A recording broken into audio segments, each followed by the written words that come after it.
Hi guys, this is Ma'am Yan. Today let's do a ratio of your endocrine system concepts.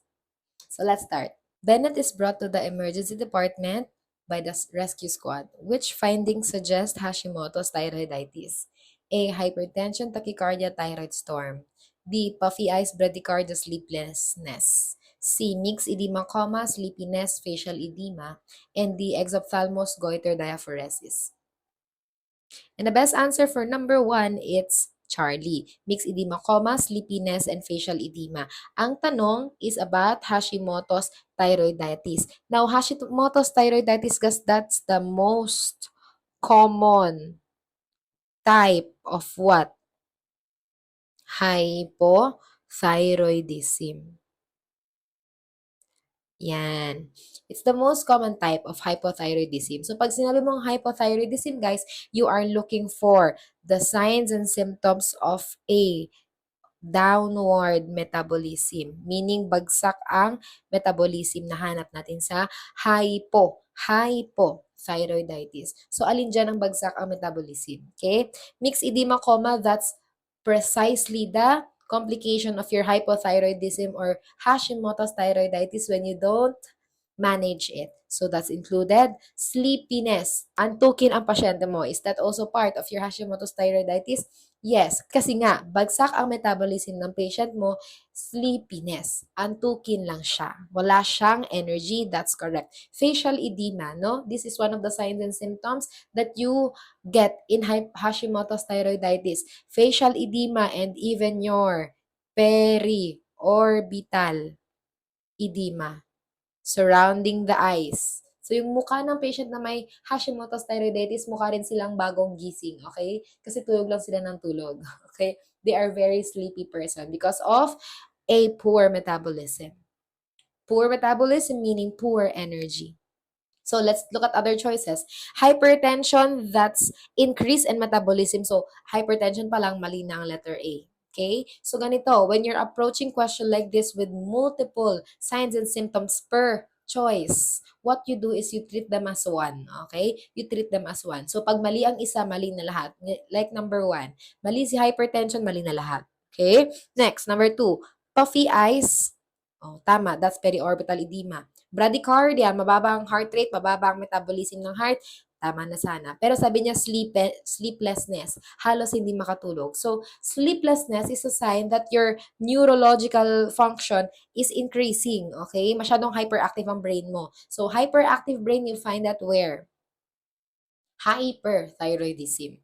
So, exophthalmos mas lalo, hyperthyroidism talaga. That's a characteristic of your Graves' disease. Graves' disease ang exophthalmos. So, mali na. Goiter, guys, this can happen on both hypothyroidism and hyperthyroidism. Diaphoresis, oh, where do you see that? You see that in Graves pa rin. Okay? Kaya mali. So, that's it for number 1. Number 2, select the 2 primary laboratory test findings ordered by his physician that will confirm that patient Paimon has Graves' disease. So, na-mention na natin kanina, Hashimoto's is hypothyroidism. Graves' disease is therefore your hyperthyroidism. A. Decreased THS level, elevated free thyroxine level, increased TSH level, or decreased free thyroxine level. Okay?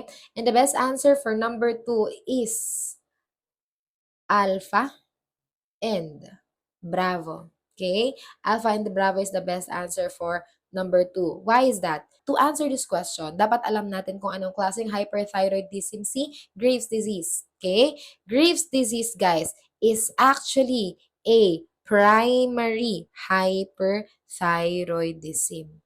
So when you say primary hyperthyroidism, the problem is primarily the thyroid gland. The thyroid gland. Okay? So, pag si thyroid gland ang problema, what will happen? Inside the body, okay? It's the thyroid gland that will produce thyroid hormones. But who will tell the thyroid gland to produce thyroid hormones? It's your pituitary gland, correct? Your anterior pituitary gland through the hormone TSH or your thyroid stimulating hormone. Coming from your pituitary gland, it will go to the thyroid gland. And TSH will tell the thyroid gland to produce what we call your hormone T3 and T4. These are your thyroid hormones. So in the presence of TSH, there will be T3 and T4. But in primary hyperthyroidism, what happens? The problem is primarily thyroid. So if the problem is primarily thyroid, okay, thyroid gland will produce a lot of T3 and T4, resulting in the elevated free thyroxine levels. Okay? Elevated T4, okay? But there will be what we call a negative feedback. There will be a negative feedback. Oh, you can see that in what? Letter A. Decrease in TSH levels. What your TSH is doing is that it will decrease TSH in the body so that it will tell the thyroid to stop producing T3 and T4. But since again in primary hyperthyroidism, the problem is really the thyroid gland. Regardless of what the pituitary gland will say, thyroid gland will not follow. Okay? So matigas ang ulo ni thyroid gland sa primary hyperthyroidism. Kaya sabi ni thyroid gland, oh, stop na, decreased ang TSH level. Pero ang sabi ni thyroid gland, wala akong pake, itataas ko ang mga hormones ko. I am the boss. Okay? Yun ang sabi ni thyroid gland. So yun. That's for primary hyperthyroidism in Graves' disease. Next. Number 3. Bennett is receiving levothyroxine or Synthroid, 25 micrograms per orum daily. Which findings should the nurse recognize as a drug side effect? So guys, A. Dysuria. B. Leg cramps. C. Tachycardia. D. Blurred vision. If you face questions like this, look at lalo na pag endocrine system, okay? Tingnan mo yung pangalan ng gamot, levothyroxine. Sa word pa lang na thyroxine, guys, does it sound like your T4? Okay? Yes. So, levothyroxine is what? A synthetic T4. Synthetic na T4 yan siya. So, it is used to help patients with hypothyroidism, mga walang T4. Bibigyan natin ng synthetic na T4, levothyroxine. So, ang tanong, ano daw yung side effect? Guys, listen. Every time you are managing hypo conditions, the side effect of the medication is hyper condition. Baliktaran lang. And when you are managing hyper conditions, the side effect of the medication will be hypo condition.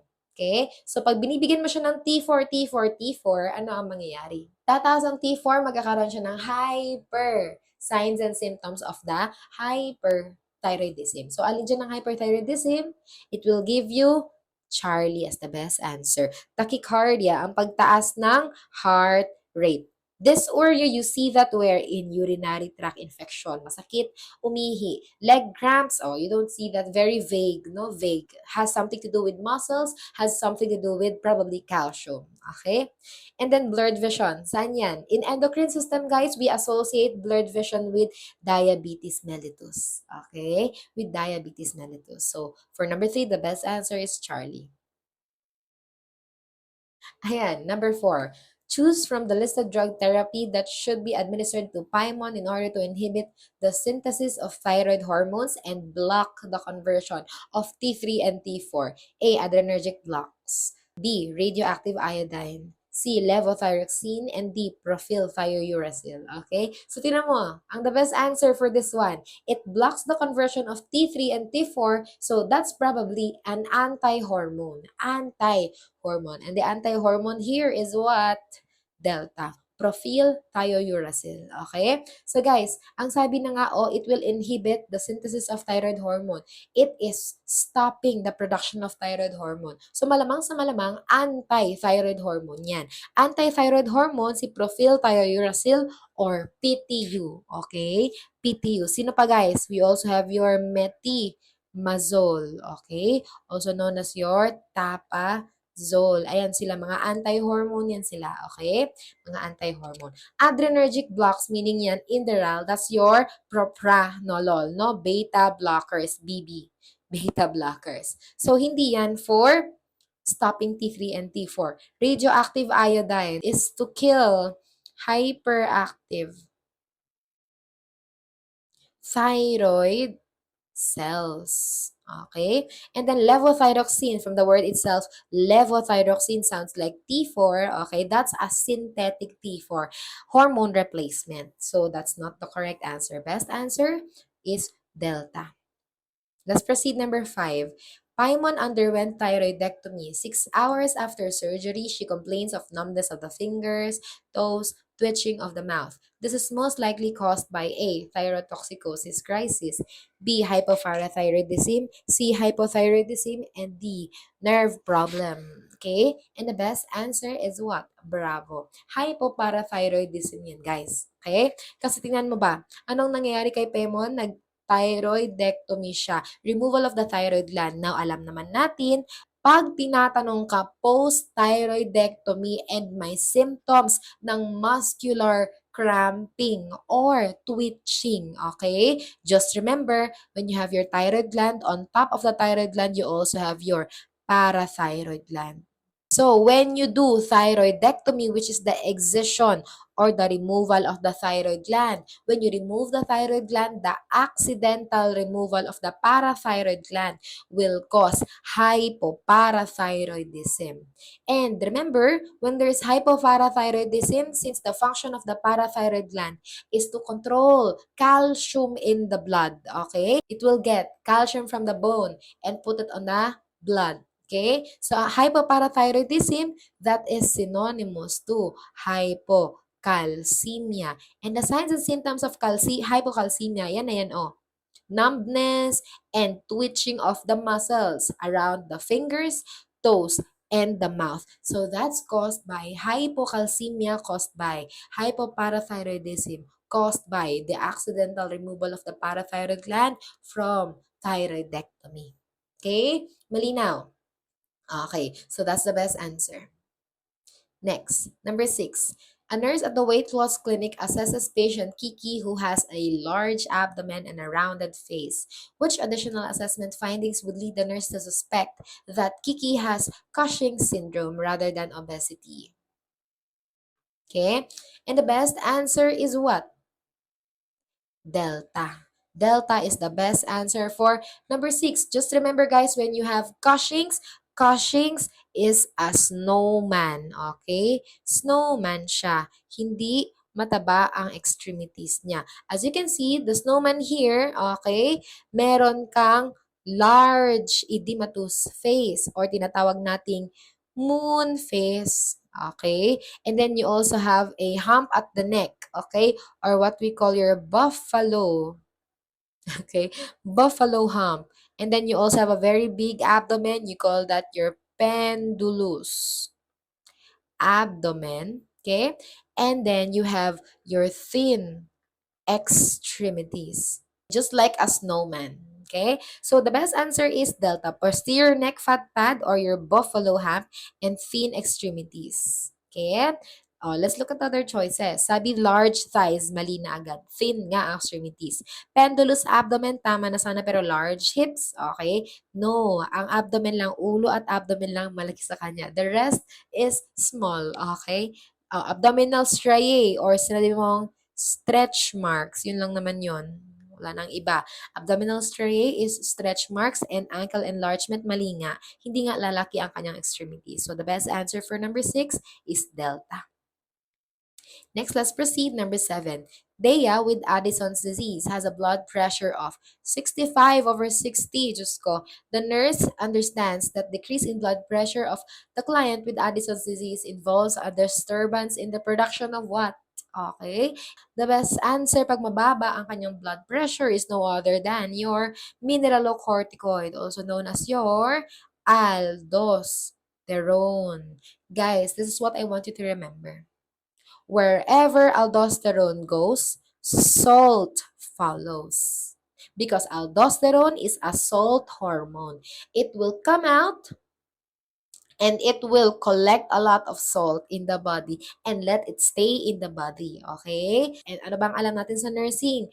Wherever salt goes, water follows. So, pag marami kang aldosterone, marami kang salt, at marami kang tubig sa katawan. Okay? At pag marami kang tubig, sa katawan, marami kang blood volume. Tataasin niya ang blood volume niya. Kasi marami kang tubig sa katawan eh. Okay? At pag mataas ang blood volume, always remember, mataas din ang blood pressure.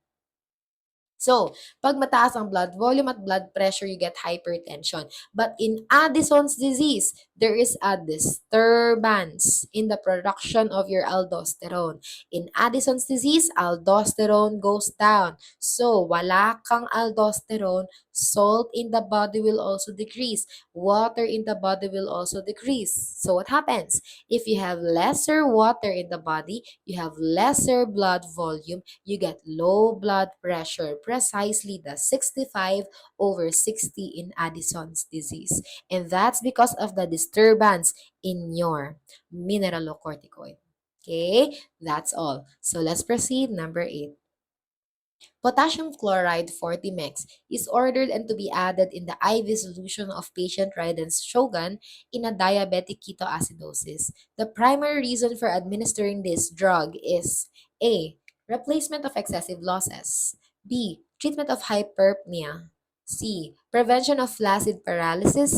And D. Treatment of cardiac dysrhythmias. Okay? Treatment of cardiac dysrhythmias. So the best answer is actually alpha. Replacement of excessive losses. Kasi guys, this is what I want you to know. The patient has diabetic ketoacidosis or your DKA. Remember, DKA is a medical emergency. It means that you have very, very high blood sugar in the body. It is a complication of your type 1 diabetes mellitus. Okay? So when you have very high sugar in blood, what we do as a management is that we will give insulin in an IV drip. Okay? Insulin IV bolus.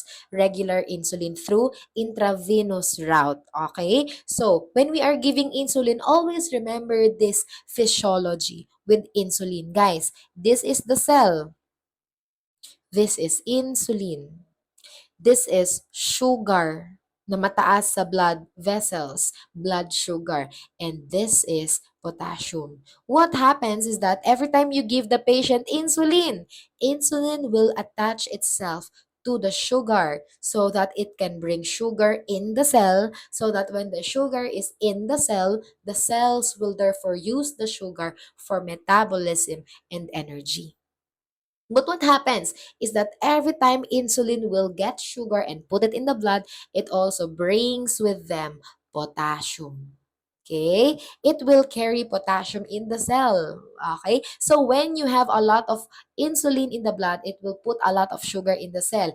And it will also put a lot of potassium from the blood into the cell, which will cause your hypokalemia. So to prevent hypokalemia when you're giving insulin management to a patient with DKA, what you do is you also give a replacement of that potassium loss. And that's through giving your potassium chloride 20 mg intravenously, okay, to replace the excessive losses of potassium because of the insulin given through intravenous route. So always remember guys, when you're giving potassium chloride intravenously, you always attach it to an infusion pump.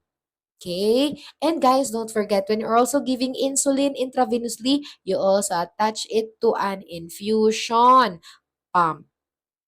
Okay? So that's all. Let's proceed. Number 9. Ganyu, 62 years old, with diabetes, is in the emergency department. She stepped on a sharp seashell while walking barefoot along the beach. Ganyu did not notice that the object pierced the skin until later that evening. What problem does client most probably have? Hindi niya naramdaman. Okay? Is it A, nephropathy, B, macroangiopathy, C, carpal tunnel syndrome, or D, peripheral neuropathy? Okay? The best answer is peripheral neuropathy. Ano yung nakatapak? Ang paa ni Ganyu na naka-barefoot along the beach. Did not notice that the object pierced the skin later that evening. So guys, pag nakastep ka sa sharp seashell, aaray ka ba? Yes. Okay? Pero si Ganyu, since may diabetes mellitus siya, pag-apak niya sa kahit anong matulis na bagay sa kanyang paa, hindi niya mararamdaman yon kasi meron na siyang peripheral neuropathy. And why is that? Guys, diabetes mellitus, it will increase the sugar in the blood. You have high blood sugar. And when you have very high blood sugar, you will have a very viscous blood.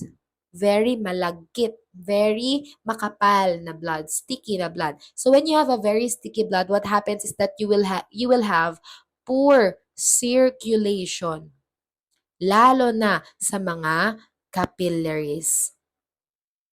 Dahil ang sobrang kapal na blood, sobrang sticky na blood, sobrang viscous na blood ay mahihirapan pumasok sa sobrang maliit, the smallest arteries of the body, your capillary, no? Sobrang maliit. So, hindi niya kaya pumasok dyan. What happens is that in these capillaries, sa ends, sa periphery natin, like the tip of our fingers and even our toes, okay, and even our feet, what happens is that when there's poor circulation, the cells in that area will die, including the cells of your nerve endings, your nerve cells, they will die. Your tissues, they will die, okay? That's why you get peripheral neuropathy because of the death of the cells there. They can no longer feel. That's why Ganyu did not notice that a sharp object pierced her bare foot, okay? Her being barefoot on the beach. Okay? So that's it. Number 10.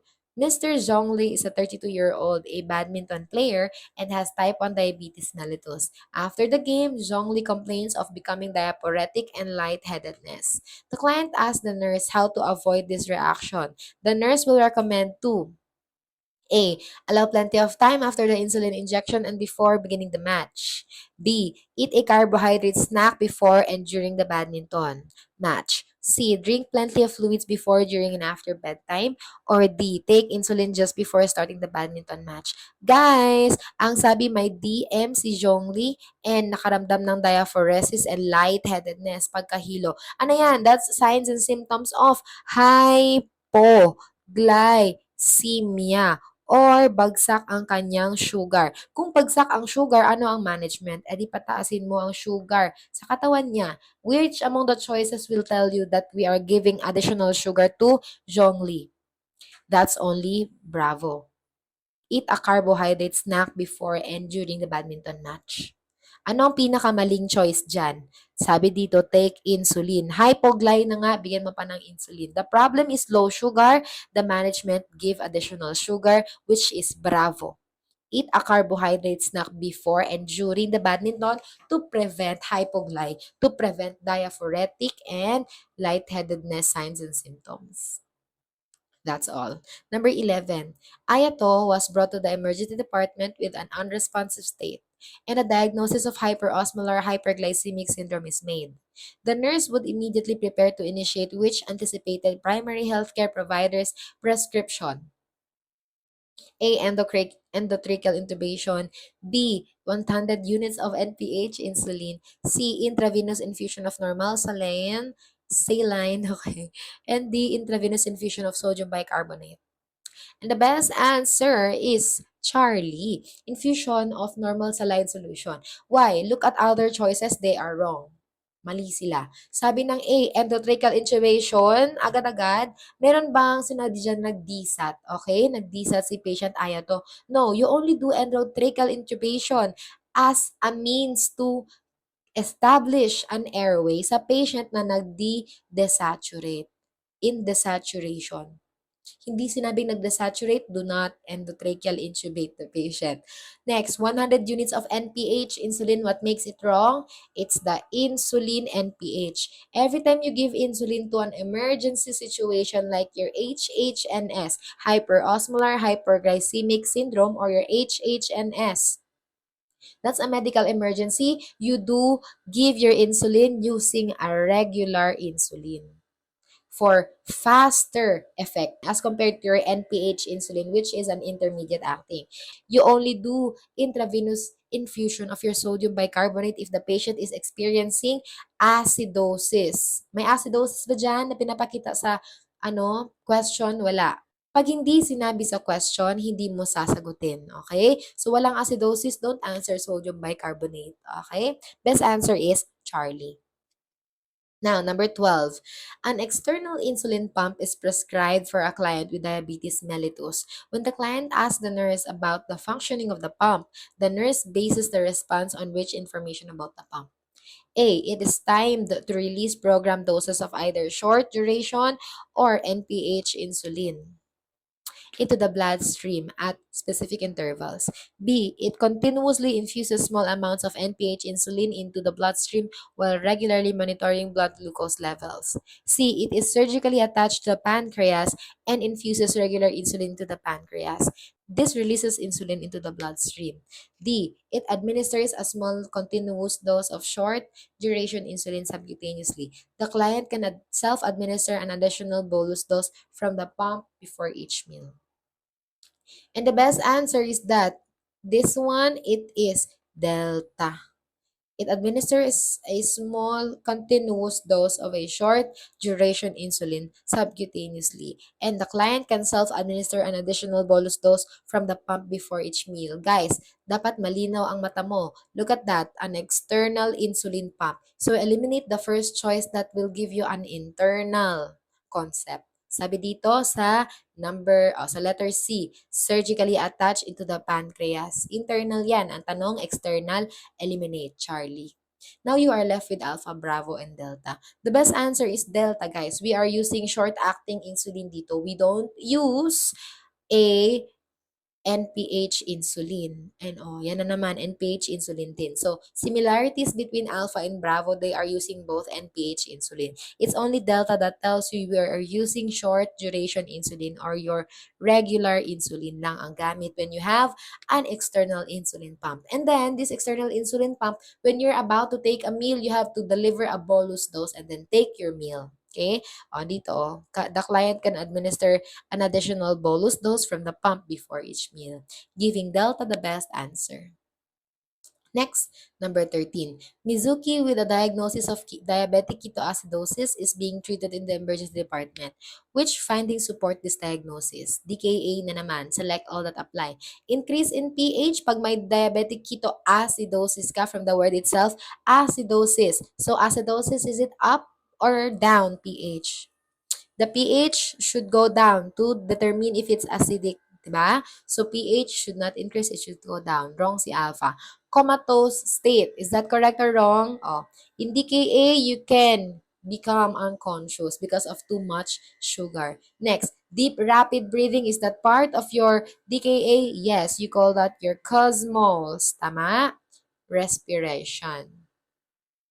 So, Charlie is included. Decreased in urine output, ano yan? DKA, it's a diabetic emergency. Emergency yan. That's the complication of your type 1 diabetes mellitus. So, ano ba yung signs and symptoms ng diabetes mellitus, guys? Remember your 3 Ps, okay? Polyphagia, polyuria, polydipsia. So, decreased urine output, tama ba? Mali. Dapat siya ay magkakaroon ng polyuria or increase in urine output. Okay? And then next, elevated blood glucose level. Tamang-tama. So the best answer for this one, you have Bravo, you have Charlie, and you have Echo. Next. Number 14. The nurse teaches Farina with diabetes mellitus about differentiating between hypoglycemia and ketoacidosis. Farina demonstrates an understanding of the teaching by stating that a form of insulin needs to be taken if which symptoms develop. Okay? Select all that apply. A. Polyuria. B. Shakiness. C. Palpitations. D. Blurred vision. Echo. Lightheadedness. Or F. Fruity breath odor. Okay? Guys, I will teach you a technique when you are dealing with hypoglycemia. You look for signs and symptoms of sympathetic nervous stimulation. Okay? Plus, low sugar. Yan. Low sugar like dizziness, pagkahimatay, okay? Or signs and symptoms of SNS like tachycardia, tremors, okay? Shakiness. Ayan, yung mga kinakabahan na feeling, okay? Or signs and symptoms of fight or flight response, SNS, sympathetic nervous system. Now, if you're dealing with hyperglycemia, the technique naman is to look for 3 P's. Okay? 3 P's plus taas na sugar. So, 3 P's like polyphagia, polyuria, polydipsia. So, let's see. Polyuria, that's hyperglycemia. Ang tanong dito, form of glucose needs to be taken. When do you take a form of glucose? When you experience hypogly. Okay? So, let's eliminate all hyperglycemia. Polyuria, that's one of the 3 P's. Shakiness, okay? Sabi natin, signs and symptoms of fight or flight or sympathetic nervous system included. Palpitations, again, signs and symptoms of fight or flight or SNS. Blurred vision, saan yan? Blurred vision, guys, you find that in hyperglycemia. Okay? Tulad ng sabi ko kanina, blurred vision, we associate it with diabetes mellitus. Okay? You call that your diabetic retinopathy, blurred vision, diabetic retinopathy. So, lightheadedness, saan yan? Pag mababa ang sugar. Fruity breath odor, parang nasa DKA yan. Tama? O, so mali yan. So, best answer for this choice, you have Bravo, Charlie, and Echo. Okay? Next, number 15. The nurse is caring for Nuvilet after hypophysectomy and notes clear nasal drainage from the client's nostrils. The nurse would take which initial action? Okay, which initial action? Lower the head of the bed, test the drainage for glucose, obtain a culture of the drainage, or continue to observe the drainage. The best answer is what? Ang gagawin mo is i-test the drainage for glucose. Guys, hypophysectomy. Ginalaw mo ba something in the brain? Yes. Tinanggal mo ang pituitary gland? Yes. Nasaan ang pituitary gland? It's somewhere in the brain. This is what I want you to know. Every time ginagalaw mo ang portion or part ng brain mo, you will expect signs and symptoms related to the brain like pag-increase ng ICP, ano pa, paglabas ng cerebrospinal fluid, okay? So, ano nangyayari dito kay Nuvilet? Nagkakaroon siya ng clear nasal drainage. Okay? Pero meron ba siyang relevant clinical history na hypophysectomy? Yes. Okay? So, hindi natin pwedeng i-assume na yung clear nasal drainage na yan ay sinisipon lang si Nuvilet. Okay? Kasi meron siyang relevant clinical history which is your hypophysectomy. So, anong gagawin mo guys? You test the drainage for glucose. Kasi if that is positive for glucose, that means that cerebrospinal fluid leak. Nag-leak na siya. Because remember, ano ang route ng hypophysectomy natin? Minsan, it's sublabial approach. Tama? Beneath the upper lip on the gum line. So, pag dyan ka tumusok to access the pituitary gland, may chance talaga that it will flow out of your nares, yung mga cerebrospinal fluid mo dyan. Anatomically, they are close to each other, your nose and your brain. Okay? So, dyan talaga maglilik ang cerebrospinal fluid. To know if it's cerebrospinal fluid or sipon, you test for glucose. And if it's positive for glucose, that's CSF leak. You don't lower the head of the bed. You have to elevate head of the bed. Okay? You don't obtain for a culture, okay, unless there are signs and symptoms of an infection. That's the time you obtain for culture. This is only for infections. May infection ba dyan? Wala. Okay? Continue to observe the drainage. Yan ang pinakamaling sagot kasi ang tanong sa'yo, which initial action? When you are asked in exams to give an initial action, do not continue monitoring. Do something. Okay? Do something. Do not document on the nurse's notes. Do something. So, X ang mga documentation or monitoring. Dapat you should do something and you should test the drainage for glucose. So, let's proceed to the second part on the next video.